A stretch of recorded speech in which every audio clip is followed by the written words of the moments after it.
Bonjour, on enchaîne avec la suite des tableaux croisés dynamiques. D'accord, si on veut faire des calculs différents, vous avez vu que par défaut, ça met la somme ici. Alors pour ce faire, je vais créer un autre tableau juste à côté, parce que je ne vous ai pas montré dans la vidéo précédente. Je peux le faire comme ceci, tableau croisé dynamique. Et comme je le veux juste à côté, je n'ai pas une nouvelle feuille, je viens là, et il faut que j'aille cliquer sur le champ qui est ici, et ça me permet de créer directement ici. Alors en vrai, ma technique à moi, c'est que je mets sur celui-ci, je fais CTRL A, tout sectionné, et CTRL C, et là je fais CTRL V, et ensuite j'enlève ce que je veux pour faire exactement tout ce que je veux. Voilà, pour montrer, c'est juste, je vais vous faire le même. On fait bien glisser les champs ici, hein, s'il y a besoin. Je rappelle quand même que c'est possible aussi de cliquer là, et que lui ensuite il les mette tout seul à l'endroit qu'il pense être le bon, mais des fois il se trompe, donc c'est bien de savoir faire glisser quand même. C'est plus simple pour certaines choses. Voilà, je vais mettre ce coup-ci le cumul des marges. D'accord. Je vais vous montrer que par défaut, il met la somme ici parce qu'il voit bien que c'est quelque chose qui est numérique. Si jamais je glisse ici quelque chose qui est textuel, genre les villes, il ne met plus la somme, il met le nombre. Il a beau garder les XPF, c'est quelque chose qui est en nombre. Et en fait, il va compter à chaque fois qu'il y a André en commercial, si la case est remplie dans ville. D'accord. Peu importe s'il y a une ville différente ou pas.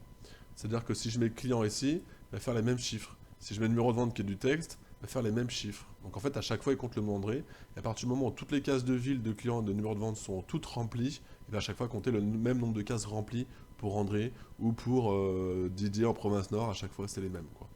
Voilà. Pour les enlever, hein, on les prend, on les met dans le vide, comme cela. Je voulais vous montrer aussi, du coup, qu'on peut prendre le même champ et le remettre au même endroit. Du coup, on va avoir deux fois. C'est pour ça qu'il l'appelle comme ceci ou comme cela. À moi de le renommer si besoin. Si je veux pas à chaque fois qu'il l'appelle à sa manière. Cumul marge. C'est pas le CA, c'est la marge. Ok. Ce calcul-là, somme ou nombre, il le fait automatiquement, mais je peux le changer moi-même. Pour ce faire, on va faire au clic droit. J'informe ou je rappelle que tout ce que je veux faire sur les TCD quasiment se fait au clic droit. À une époque, on passait par les menus là-haut, mais comme les menus ont beaucoup changé, on a perdu des choses, donc en général, on fait au clic droit parce qu'au clic droit, ça ne bouge pas. Quand je viens au clic droit ici, on retrouve le actualisé la dernière fois, le trier, et on voit aussi que j'ai synthétisé les valeurs par. Par défaut, c'est la somme. Je pourrais mettre nombre. On retrouve le 13 et compagnie. C'est-à-dire qu'il compte le nombre de fois où il y a marge, il y a quelque chose dans marge quand il y a André, quand il y a, etc., etc. Mais on voit qu'il n'y a pas que somme ou nombre, on a aussi la moyenne. D'accord. Donc je peux mettre le cumul, ça c'est la somme, laisser la moyenne, puis reprendre encore marge, le mettre une troisième fois, et puis l'appeler le maximum. D'accord. Là, je vais enlever marge. Et puis je vais réduire ça un petit peu. On y voit plus clair. Max de marge, moyenne de marge. Reprendre marge encore une fois. Et ce coup-ci, dire je veux le minimum. Et puis je vais quand même remettre ça, mais plutôt au début, je peux le faire glisser comme cela. D'accord. Et lui dire que là, je veux le nombre. Voilà. Et du coup, le nombre, je remets bien en standard.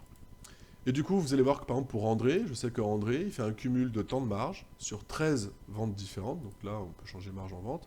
Sa moyenne des marges en général, c'est ça. Sa plus grosse marge, c'est temps, etc., etc. Si je prends d'autres stats un petit peu plus évoluées, par exemple, Quentin Province Sud, il a fait 7 ventes pour un cumul de 196 000 de marge. En moyenne, il fait 85 000 de marge. Sa plus grosse marge, c'est temps. Sa plus petite marge, c'est temps.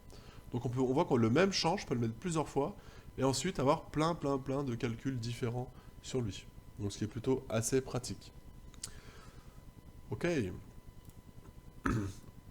Maintenant je vous montre, je vais rajouter des colonnes ici,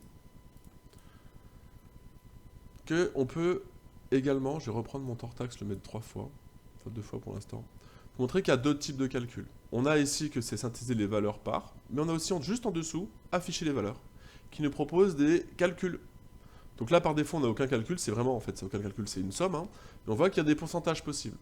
Donc je ne vais pas tout vous montrer, je vais vous montrer 1, 2 et 3, les plus importants pour moi.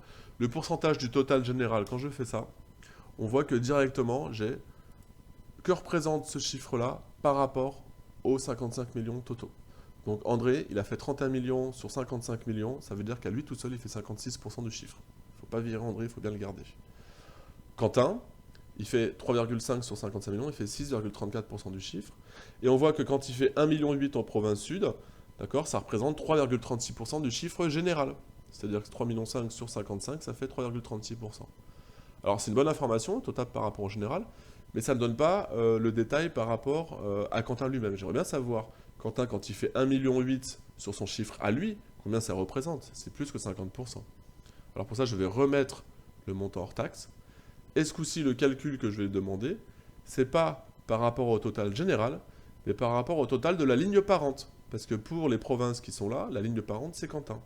Et donc quand je fais pourcentage du total de la ligne parente, d'accord, on voit que quand j'additionne tout ça, ça fait 100%. Alors que quand j'additionnais tout ça, ça faisait les 6,34% qui étaient là. Et donc les 1,8 millions de Quentin province 8 par rapport à ces 3,5 millions, ça fait 53%. Donc on voit que tous les deux c'est des pourcentages mais qui n'indiquent pas la même chose. Ça c'est par rapport au général, ça c'est par rapport à la catégorie en fait, par rapport à la ligne parente, c'est-à-dire la catégorie. Je peux vous montrer un autre exemple avec le Bing, toujours pareil dans le TCD, d'accord. Je vais faire un autre TCD où je voudrais avoir le cumul pas par client mais par ville. Et je voudrais avoir par monsieur, madame. Alors déjà, petite chose intéressante, si je prends monsieur, madame que je mets comme ceci, j'ai les monsieur, madame à chaque fois pour tout le monde, c'est un peu compliqué, pourquoi pas. Je peux aussi mettre les monsieur, madame au-dessus de ville, ce qui permet d'avoir tous les monsieur puis toutes les madames dans chaque ville, pourquoi pas. Mais comme monsieur, madame, c'est que deux champs, là pour le coup, ça peut être judicieux de prendre ce champ redondant monsieur, madame et de le mettre dans colonne. Ce qui me permet du coup d'avoir pour chaque ville son détail monsieur, madame. Ce qui est plutôt intéressant. C'est pour ça que je vous dis que essentiellement on met dans ligne, mais parfois dans colonne c'est intéressant. Là, si je choisis un autre calcul, en pourcentage, je peux faire le pourcentage du total général, et c'est en additionnant tout ça que ça me fait 100%. D'accord? Donc je vois par exemple que les dames de Nouméa, à elles toutes seules, elles font 3%, 33%, pardon, quasiment un tiers des ventes se font par les dames de Nouméa. Ok. Je peux changer ça aussi, hein, pour gagner un petit peu de place ici, c'est pas mal. Voilà. Donc ça, c'est toujours par rapport au total général. Maintenant, si je fais synthétiser afficher les valeurs par total de la ligne parente. La ligne parente ici, du coup, c'est le monsieur, madame. Du coup, c'est en prenant pas tout, mais en prenant juste ça que j'ai 100%. Si je prends tout, du coup, j'ai 200%. Mais par colonne, maintenant, j'ai le détail. C'est-à-dire que sur tous les monsieur, on sait que c'est 61% Nouméa. Sur toutes les madames, c'est 18% à Dumbéa, par exemple. Ok, c'est intéressant, mais moi, je voudrais pas ça. Je voudrais le calcul pour Boulou-Paris. Quelle est la répartition, monsieur, madame, pour Boulou-Paris? Et dans ces cas-là, c'est plus par rapport à la ligne parente, mais par rapport à la colonne parente. D'accord? Et ça y est, j'ai mes chiffres. À chaque fois, j'ai 100% ici. Et donc, je sais pour chaque commune, chaque ville, comment sont répartis. Par exemple, Yengen, on voit 0, 100%. On voit qu'il n'y a jamais rien. Il n'y a jamais de femme, pardon, de monsieur, pardon, je me dis n'importe quoi. Il n'y a aucun monsieur de Yengen qui soit client dans notre club référencé en tant qu'abonné. Voilà tout ce que je peux vous dire sur les différents calculs. D'accord? Donc, on retient que c'est tout au clic droit. On a synthétisé les valeurs ici pour différentes choses, moyenne, etc. Et on a ensuite en dessous pour les différents calculs, pourcentage ou pas, et vous verrez qu'il y a d'autres choses intéressantes, comme le rang qui donne le classement en fait. Tiens, je pourrais le faire ici, du plus petit au plus grand, par rapport aux villes. Et donc on voit que chez les messieurs, c'est Wailou qui est en premier, donc c'est dans l'autre sens, hein, du plus petit au plus grand, c'est-à-dire celui qui a le plus petit chiffre qui est premier. Voilà, si je le fais dans l'autre sens, du plus grand au plus petit, ok, toujours par ville. On voit que les premières villes à chaque fois c'est Nouméa. La deuxième ville c'est Dumbéa à chaque fois, Mondor. Et puis après il y a des différences suivant les monsieur madame. Par exemple la ville 4 c'est chez madame c'est Ponériouin et chez les messieurs c'est Fayaoué. Voilà, c'est juste un classement, c'est-à-dire qu'il prend les sommes des montants et il classe ça. Donc du plus grand au plus petit, c'est-à-dire que le plus gros montant est le numéro 1, alors que dans l'autre sens, du plus petit au plus grand, c'est le plus petit montant qui est le numéro 1. Voilà, donc je vais remettre ici ce que j'avais, ce pourcentage de ligne parente. Voilà ce qu'on pouvait dire sur les calculs, sur les tableaux croix dynamiques.